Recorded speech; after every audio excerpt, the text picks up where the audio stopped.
day, everyone. Namo Myoho Renge Kyo. So happy and pleased that you're here. We are going to continue with Nichiren's response to Shijo Kingo in his request to consecrate an image that he constructed of Shakyamuni Buddha. Now, as I explained before, this is an ancient practice, and it kind of goes counter to Shakyamuni's own teachings as well as Nichiren's teachings, but it's also, in an odd way, a justification, or should I say justification? Really an observance by Nichiren of our human nature. And this comes with Buddhist practice, doesn't it? That we begin to understand the ways that we are, I don't want to say programmed, although it is, strictly speaking, a program. Our tendencies and conditions put us in frames of mind and exegeses that we think we must do because of the way our tendencies and conditions are colored, right? How we construct our idea of the world and the universe and our lives. And so there are many components of those tendencies and conditions that come through just the instantiation of a human life, or any life. Certainly the instantiation of your life through a lineage of ancestors that predate you, but that are functionally, physically connected to your existence via biological and chemical constitution. And so suffice it to say, it's very complex. So complex that once certain behaviors become inculcated into that living membrane that is our existence and its descendants or ascendants, that they're also very, very difficult and sometimes fragile to detach from. Okay? So rather than reprimanding Shijo Kingo for doing this ancient practice, which is still quite alive in Nichiren's day,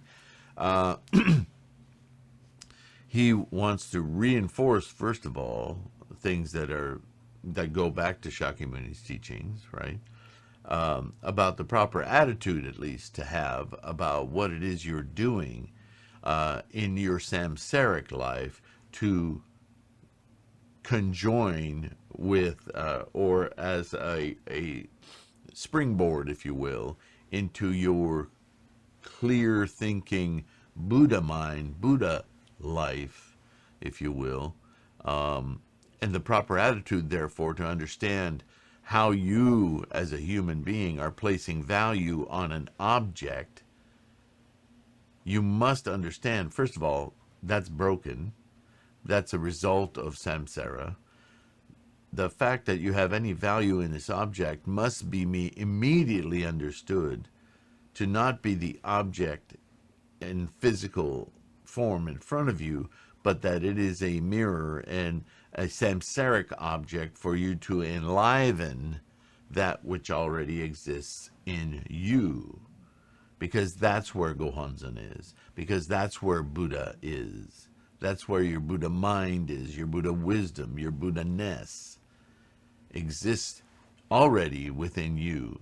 Now, because you're human and you operate via attachment, creating an object to enliven that reality has to be constantly understood, lest the object becomes the obstacle, right? This is why we don't worship in that sense in Buddhism. Because to worship is to place value outside yourself in something else. The ultimate value of this mandala is that it is a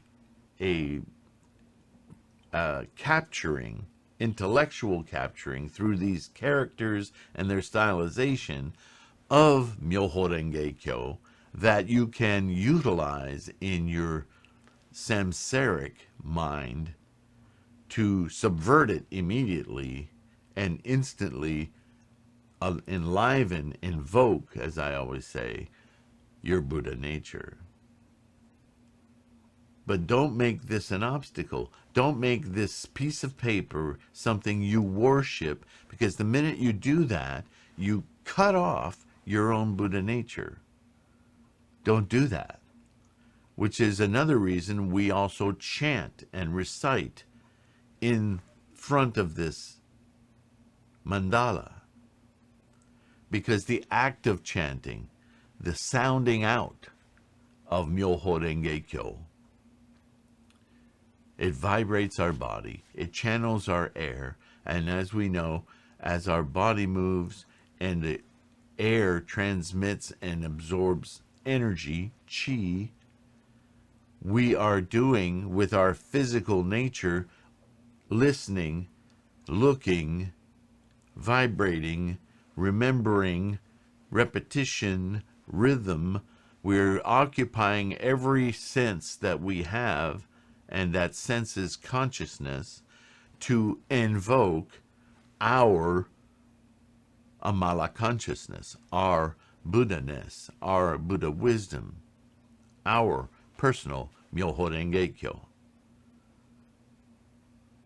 This is always the device in Buddhist teaching, is to, if our normative, our inescapable nature is to attach and categorize, you're right, he's already talked about this, the mind of discernment, and I talk about it all the time, the way that our consciousness, our human consciousness, dissects everything and interpolates and makes patterns and puts into categories, therefore making things permanent, which is a fallacy. Then let's use it against itself. Let's use it to subvert its act of attachment and instead redirect it inward to the Buddha I, to our Buddha-ness, to our three bodies, to the Buddha wisdom. All of these terms saying the same thing. Make sense?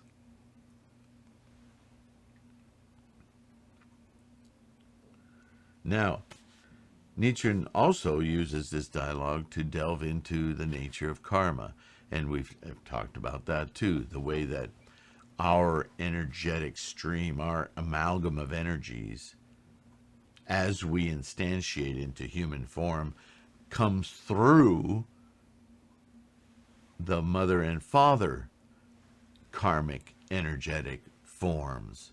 So we inculcate some of their karmic energies. And as we're raised for a dozen years easily within the confines of that relationship, we observe and make further karmic commitment to the energies as they're mixed within our human samsaric experience. So we gain several traits, tendencies, and conditions in Buddha speak.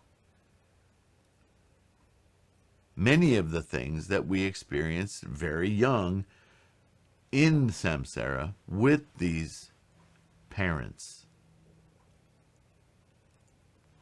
along with something deeper, something more chemically, biologically substantiated from the energies that brought us to life.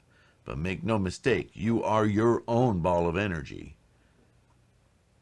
You're simply colored by these others, and then your life experience additionally creates karma within those boundaries, parameters, right? So when he talks to Shijo Kingo about his late father, he's referencing this. I know in Buddhism, when we read these stories, we tend to see late father as the other, But truly what we're talking about karmically is the late father in you. Those tendencies and conditions you've inculcated that are father, mother. Follow? All right. So let's continue.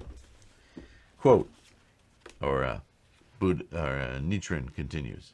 In addition to all this, your late father initiated this worship of the sun deity, and you have succeeded him in the second generation, carrying on these ceremonies over a long period of time.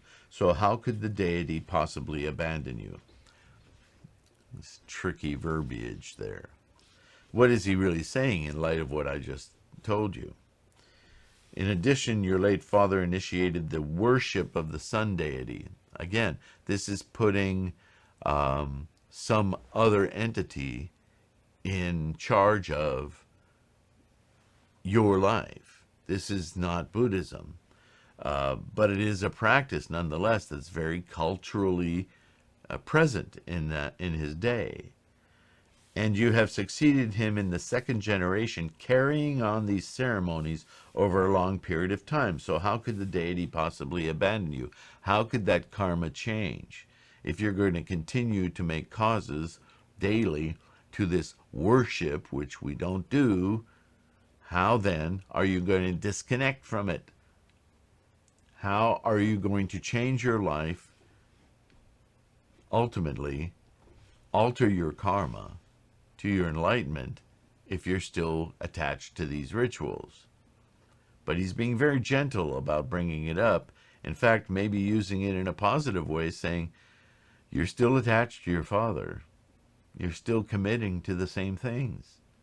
So how could that attachment break? That's what he's saying. I, Nichiren, have also put my trust in this deity, and in this manner have carried on my struggles in Japan over the past several years. Do you see how that sounds different now? If you read that without that knowledge, wouldn't that make you SMH? Shake your head? Shake my head? How is it that you, Nichiren, also put your trust in this deity? So you worship the sun god. And in that manner, carried on my struggles in Japan over the past several years. So he's very specific here, saying this practice of worshiping the sun goddess creates these struggles. What are you struggling with? This karma, this attachment. Already I have the feeling that I have achieved victory. Namyo Rengekyo, right? He has detached himself from it. But he recognizes that born in Japan for many years, this has been part of his identity. Such clear blessings can only be attributed to this deity. Not the deity per se, but his detachment from the power that this attachment had.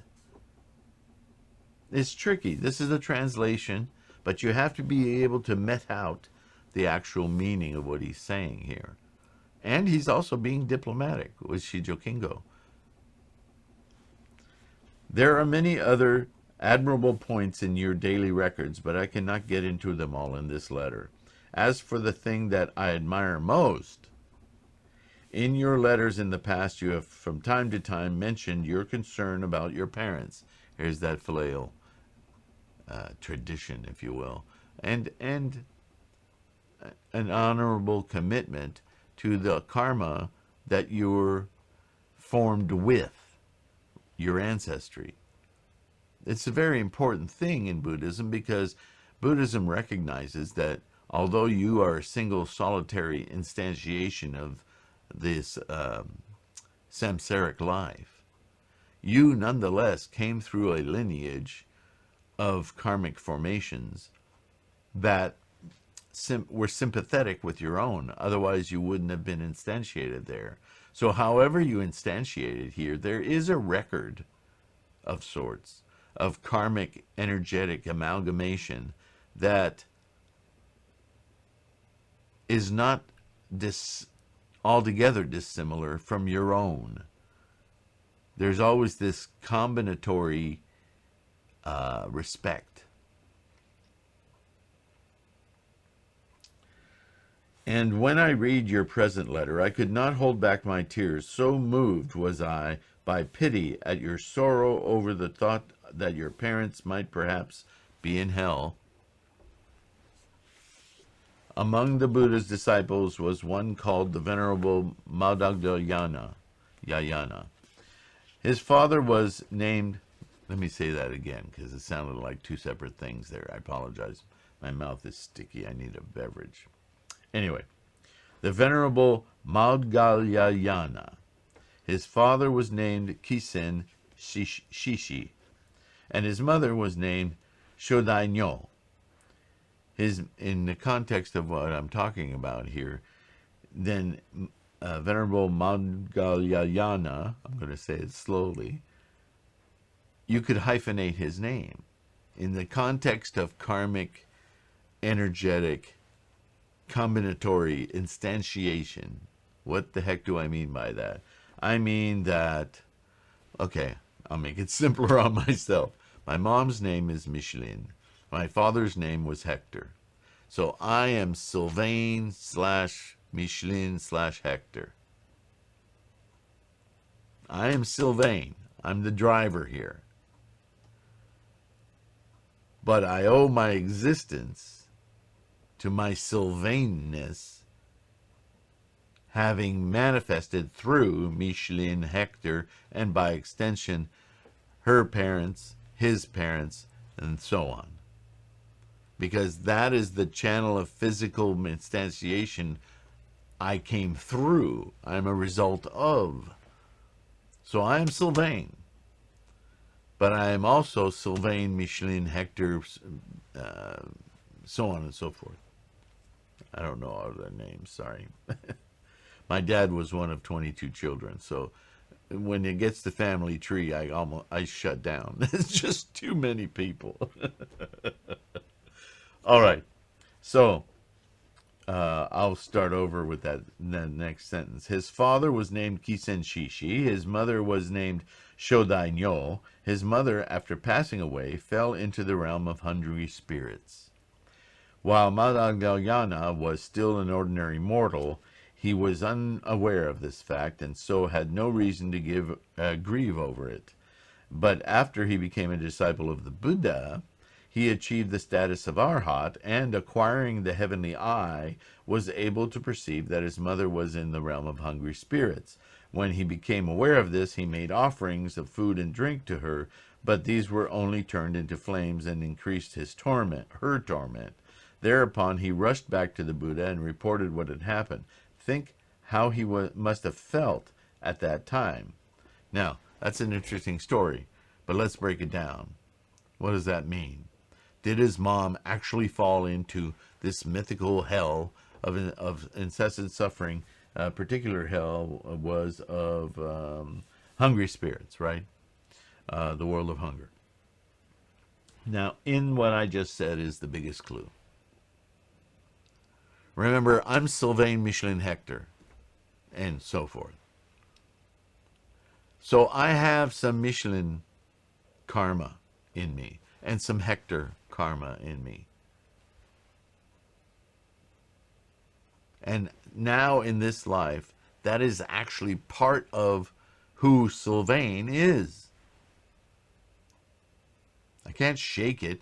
I can modulate it. I can recognize it. Certainly, you know, I'm being like my dad right now, or this is something my mother would do. Your dad for sure said you sound like your mother. We are all aware of this. He's not inventing anything here. He's just pointing it out.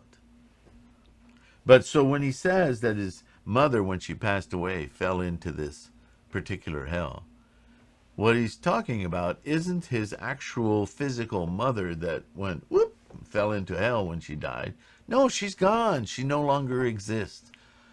Except her energy, her karma, what made her her, and her parents and so forth, still exists within me. My Michelin karma, once my mother's not passed away yet, my father is. So Hector's gone. But some of Hector's karma still exists within me. And that karma represents an influence on me. And so what the story is saying is here, when his mother passed away, an aspect of her karma that influenced Madagdalyayana, I'm going to say it enough times that I'll be able to say it correctly. I'm laughing a lot at myself today, but, it's a good thing. In death, his mother's karma within himself is influencing him in a negative way. In this world of anger, maybe it manifests as the kind of anger that infests his thinking that his mother would have expressed, or his interpretation of what his mother would have expressed. That anger is now inculcated into his thinking when the subject of his mother comes up. Now, is he aware of that? What Nichiren is saying is he wasn't.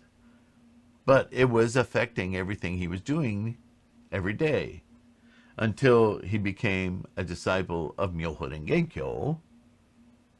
And then it started to occur to him that this was happening. And when he started to perceive it, it was very uncomfortable. So the uncomfort is the offerings he made of food and drink turned into flame and increased her torment. It made him angrier. And so he goes to Buddha. What the heck? Right? Think how he felt. Not only grieved, but very confused and unsettled, right? Wouldn't you think? So this, when Buddhism talks about this falling into these, especially with mother and father or relatives or ancestry, this is the way to interpret that. This is the way to understand. When you chant for your past relatives, you chant for your deceased sibling. My sister died at 25 of leukemia. And every now and again, no specific time of year, sometimes feelings will well up in me that I can't even put words to them. They're weighty, they're grieving, they're all sorts of emotions. They make me want to just give up, kneel down, and just sob. And then immediately upon thinking that, I think, what the hell are you doing, Sylvain? Why is this affecting you so much?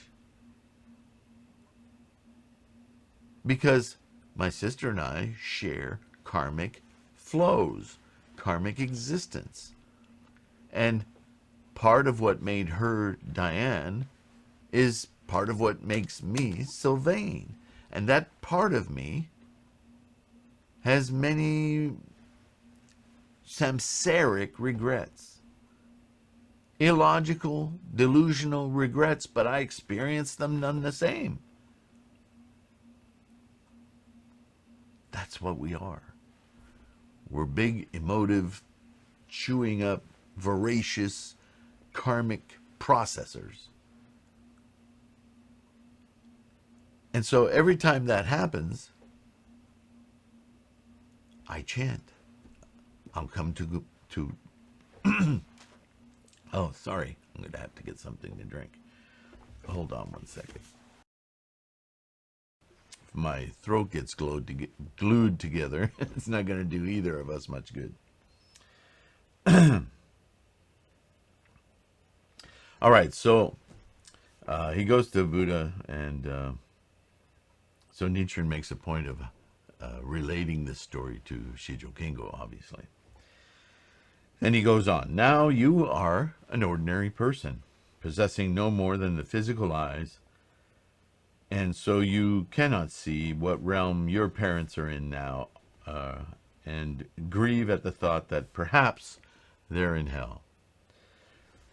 Understanding now, as you do, that this is Shijo Kingo's own karma, but, nature of as he says, you're an ordinary person, so you're karmically attached to these ideas and so forth. And so because you're attached, they're far more present in your daily thinking. One of the reasons we chant and practice Buddhism is so that we can subdue that monkey mind that's reminding you of all these grievances and so forth and getting in your way of living your life fully. We practice to awaken our Buddha mind and shut those monkeys down, because they're the delusion. They're not reality. Unfortunately, we make them reality with our human mind. This is in itself an expression of filial devotion.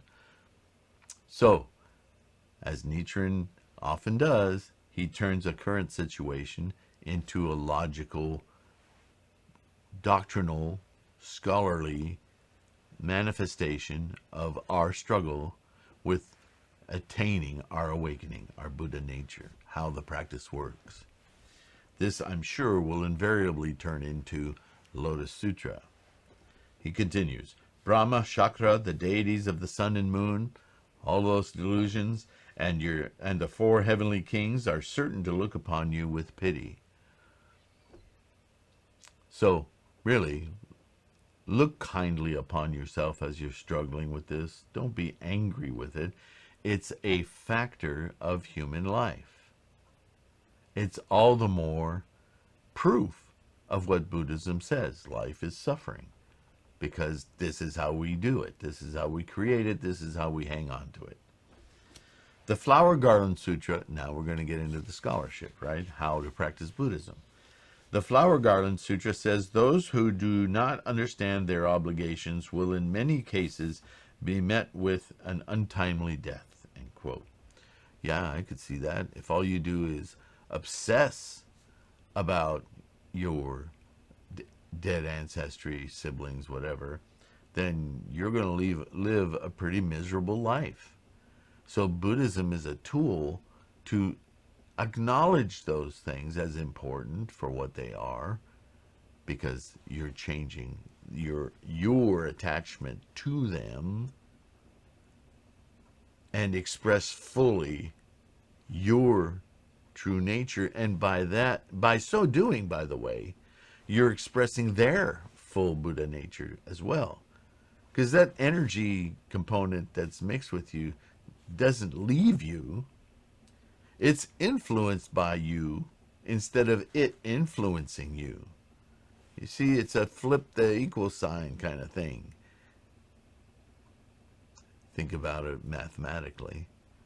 Those components are all in you. If you let them overwhelm you, the chatter from the monkeys, then your life is diminished.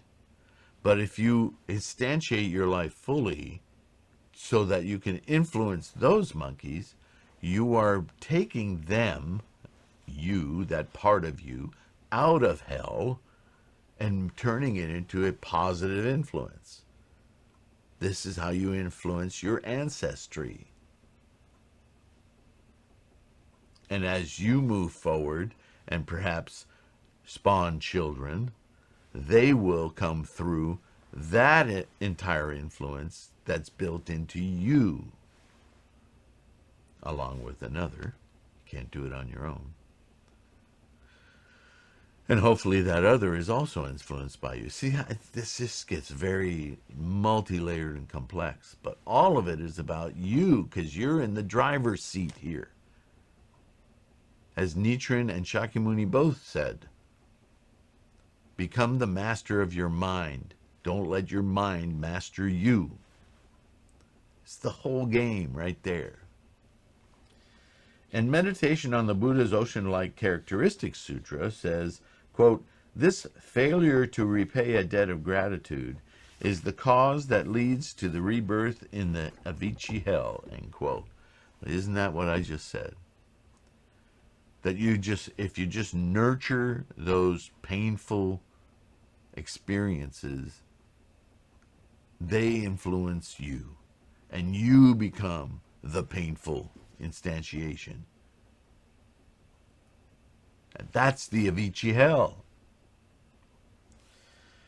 But now you have already manifested a sincere concern for your parents, Shijo Kingo, and the heavenly deities are certain to heed your prayers, your meditations. This is the second point I wish to stress to you. So hold fast. You have to see something and recognize it in order to amalgamate it, change it, and redirect it. In other words, don't let your mind control you. Rise above it, recognize it for what it is, handle it, respect it, and convert it to Buddha nature. This becomes your Buddha wisdom. In your letter, you also mentioned certain things that, on thoroughly considering the heart of the matter, I believe you ought not to do so. I, Nichiren, am hated by the people of Japan. This is entirely due to the fact that the Lord of the Sagama regards me with animosity. I grant that the government has acted quite without reason. But even before I encountered my difficulties, I foresaw that troubles of this kind would occur, and I resolved that whatever might happen to me in the future, I must not bear any hatred toward others.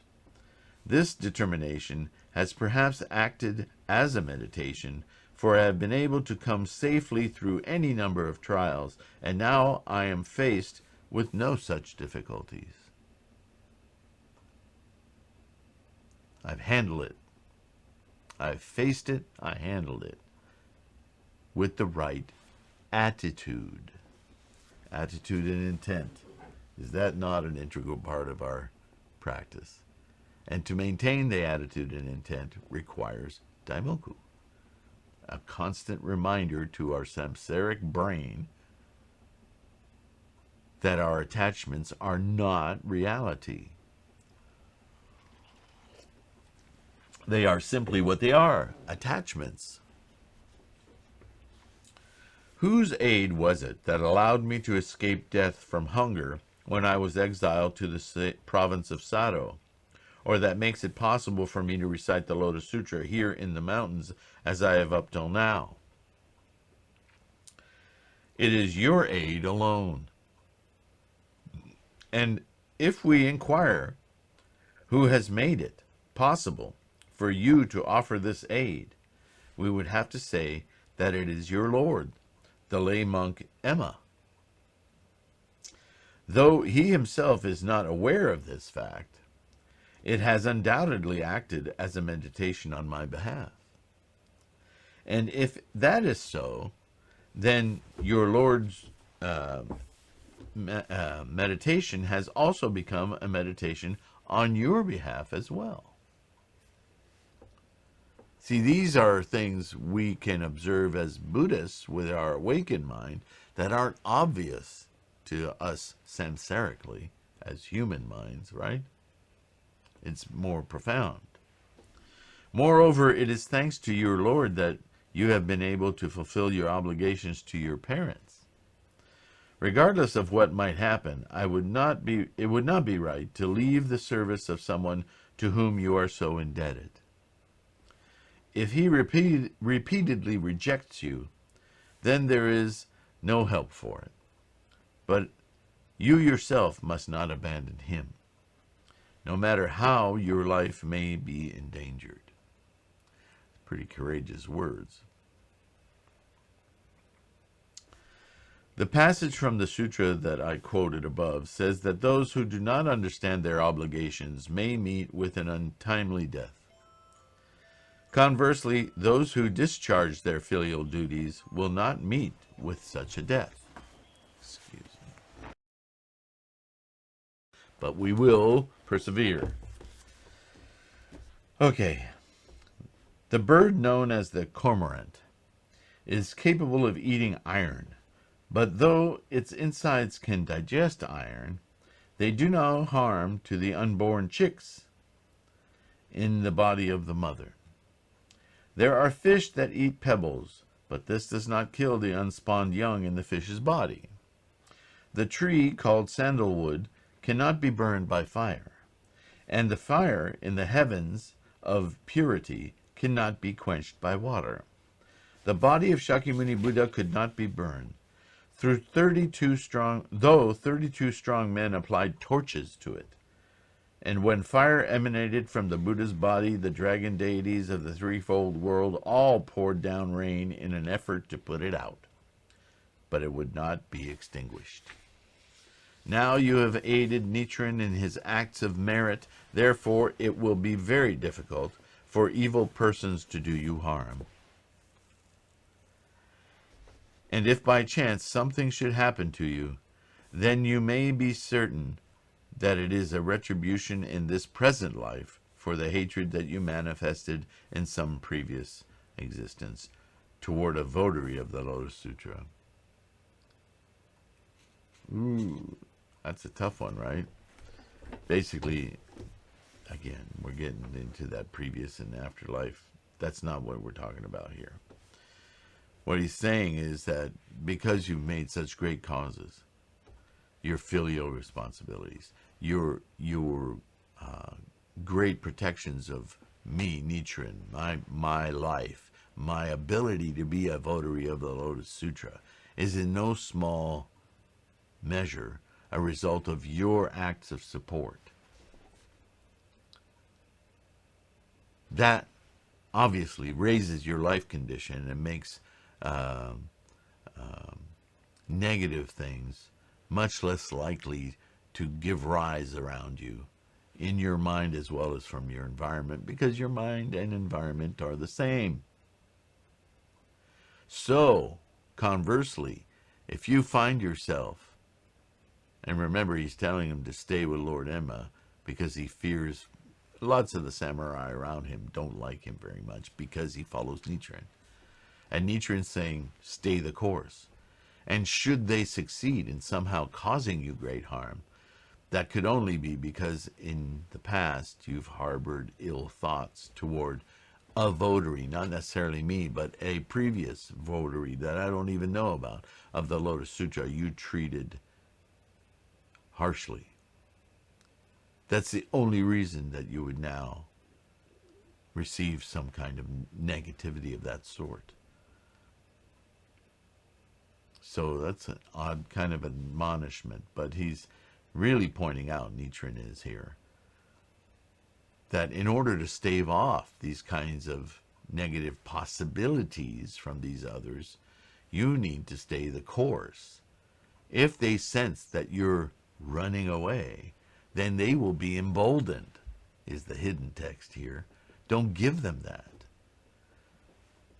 Support Lord Emma, who has supported you to be able to do these things even without being conscious of what he was supporting.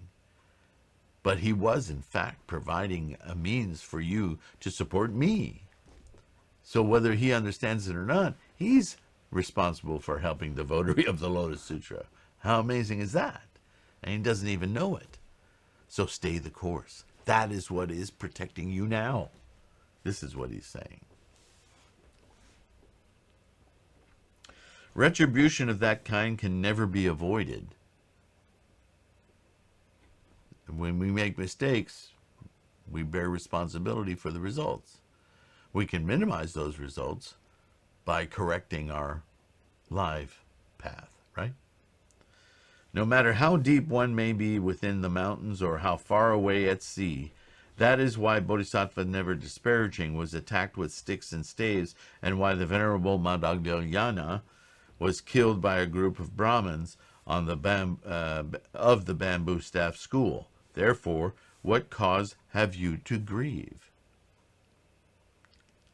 If there's anything I don't know about in your past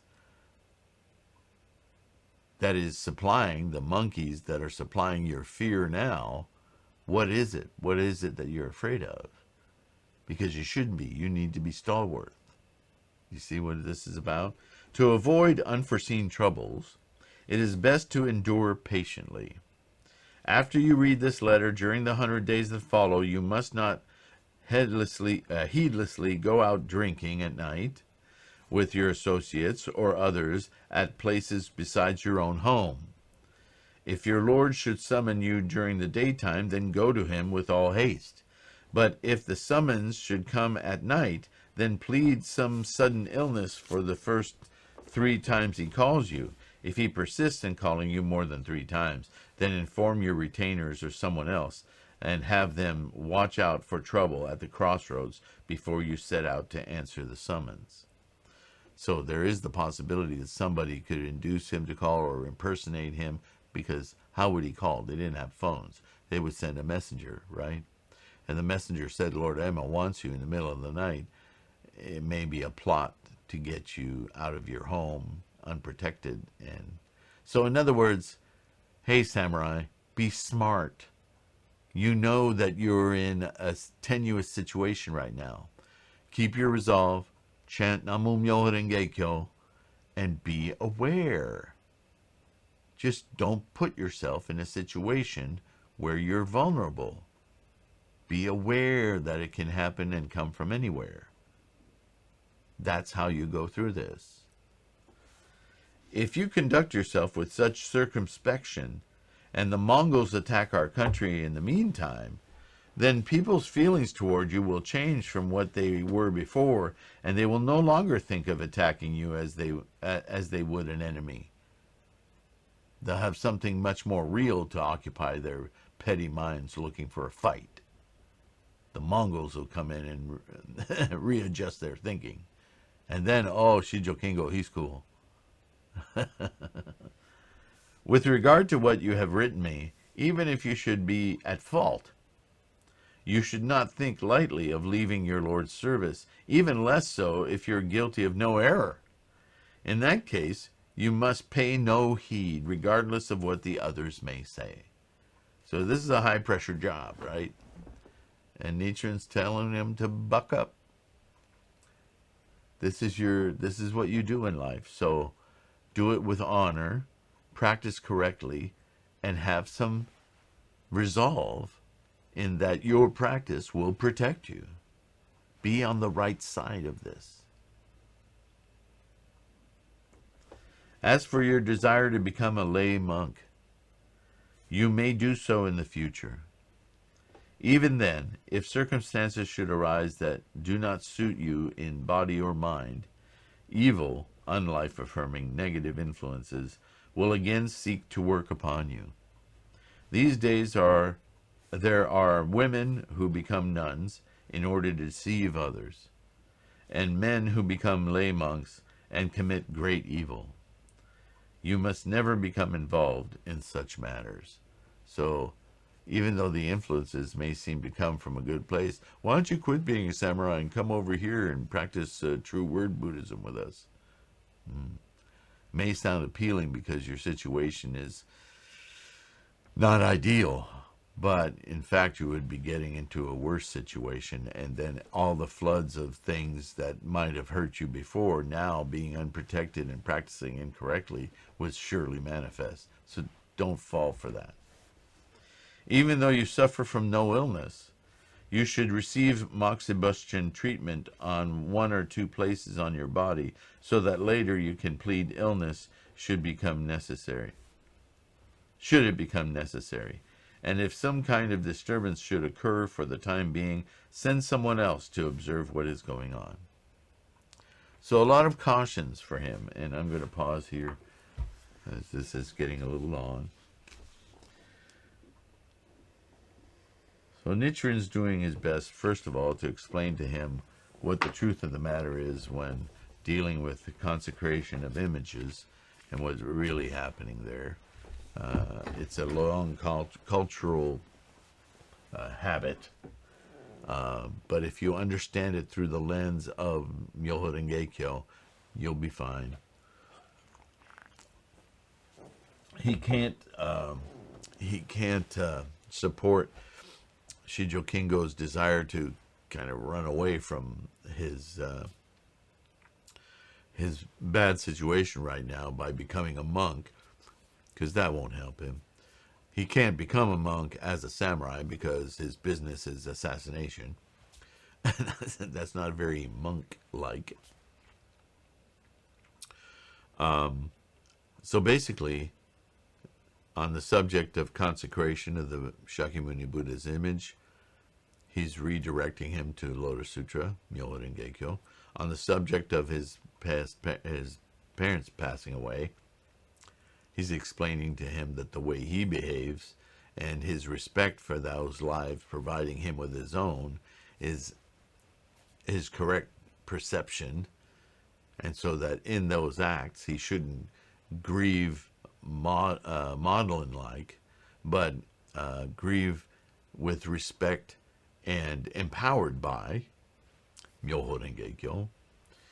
And there's every chance in the world that once you're done with your career here, when you retire, as it were, from as a samurai, sure, then you can become a lay monk. But be cautious in the meantime that you're not attracted by negative forces to run away from what you're doing and participate in some monk-like activity that is erroneous and incorrect. There's already evidence of that in our surroundings. This is happening with women and men.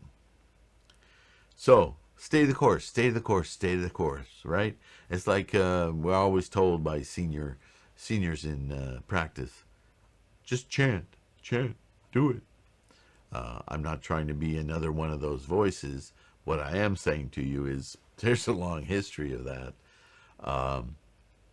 And quite frankly, unless you take the time to really open your mind to your own Buddha nature, you're kind of dooming yourself to constantly be repeating the same sufferings, basically, right? The same tribulations. As soon as you resolve one, you're met by another, right? That's life. That's the process of samsara. Attaching, liberating, reattaching, new attachments, blah, blah, blah. And we could turn those things into actual joys. Recently, I've gotten very enamored. I've been a long time bass player since I was a preteen. Never excellent, but I've had a lot of enjoyment out of playing bass. And recently, I've gotten enamored with guitars. So I've found ways to get inexpensive guitars and start teaching myself. Not only because I love music, but because in my age, I've also dealing with diabetes and arthritis and neurological difficulties, and I'm very frustrated with not being able to pick up things and feel things. I'm a very hands-oriented guy. I'm an artist, right? And so these are new attachments. I know full well that they're new attachments, but from my Buddhist practice, I look upon them as value-creating endeavors for my life and supporting my Buddhist practice. Not that they make me money, but as long as I can keep feeling good about my samsaric existence, feeling more able to live longer so that I can continue to chant and read and study and share. That means everything to me. So I can't justify all sorts of things for that, but this is a very intimate thing, getting my hands and my fingers to work and turn pages and do this work. You could say it's a justification, but I really came to it through a medical, Qigong teaches for arthritic people, if you have arthritis, that there are all these sorts of exercises with opening and closing the hands and moving the fingers. And doctors, Western doctors, will tell you the best way to treat arthritis is to stay active, to keep doing things, to keep the circulation going in these joints, right?